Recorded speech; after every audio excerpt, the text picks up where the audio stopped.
निर्वाचन आयोग election commission. निर्वाचन आयोग एक अस्थायी व स्वतंत्र निकाय है। इसका गठन भारत के संविधान द्वारा देश में स्वतंत्र और निष्पक्ष चुनाव संपन्न कराने के उद्देश्य से किया गया था। संविधान के अनुच्छेद 324 के अनुसार संसद, राज्य विधानमंडल, राष्ट्रपति व उपराष्ट्रपति के पदों के निर्वाचन के लिए संचालन, निर्देशन व नियंत्रण की जिम्मेदारी चुनाव आयोग की है। अतः चुनाव आयोग एक अखिल भारतीय संस्था है, क्योंकि यह केंद्र व राज्य सरकारों दोनों के लिए समान है। उल्लेखनीय है कि राज्यों में होने वाले पंचायतों व निगम चुनावों से चुनाव आयोग का कोई संबंध नहीं है। इसके लिए भारत के संविधान में अलग राज्य निर्वाचन आयोग की व्यवस्था की गई है। अब देखते हैं चुनाव आयोग की संरचना। संविधान के अनुच्छेद 324 में चुनाव आयोग के संबंध में निम्नलिखित उपबंध है। पहला उपबंध है, निर्वाचन आयोग मुख्य निर्वाचन आयुक्त और अन्य आयुक्तों से मिलकर बना होता है।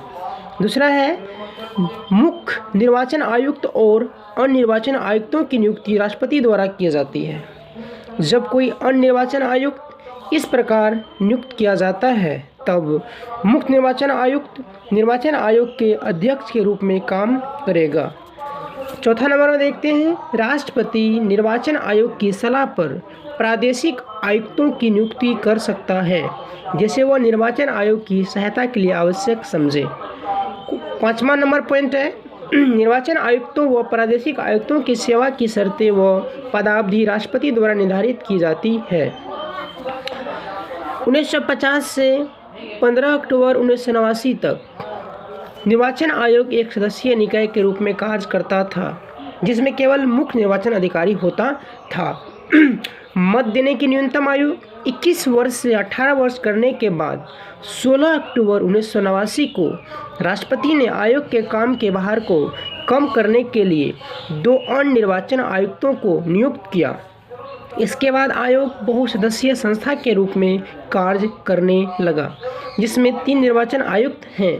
हालांकि 1990 में 2 निर्वाचन आयुक्तों के पद को समाप्त कर दिया गया और स्थिति एक बार पहले की तरह हो गई। एक बार फिर अक्टूबर 1993 में 2 निर्वाचन आयुक्तों को नियुक्त किया गया। इसके बाद से अब तक आयोग बहुसदस्यीय संस्था के तौर पर काम कर रहा है, जिसमें 3 निर्वाचन आयुक्त हैं। मुख्य निर्वाचन आयुक्त व 2 अन्य निर्वाचन आयुक्तों के पास समान शक्तियां होती हैं। विशेष बात है, एक बार फिर समझते हैं। मुख्य निर्वाचन आयुक्त व 2 अन्य निर्वाचन आयुक्तों के पास समान शक्तियां होती हैं तथा उनके वेतन, भत्ते व दूसरे अनुलाभ भी एक समान होते हैं, जो सर्वोच्च न्यायालय के न्यायाधीश के समान होते हैं। ऐसी स्थिति में जब मुख्य निर्वाचन आयुक्त व 2 अन्य निर्वाचन आयुक्तों के बीच में मतभेद होता है, तो आयोग के बहुमत के आधार पर निर्णय होता है।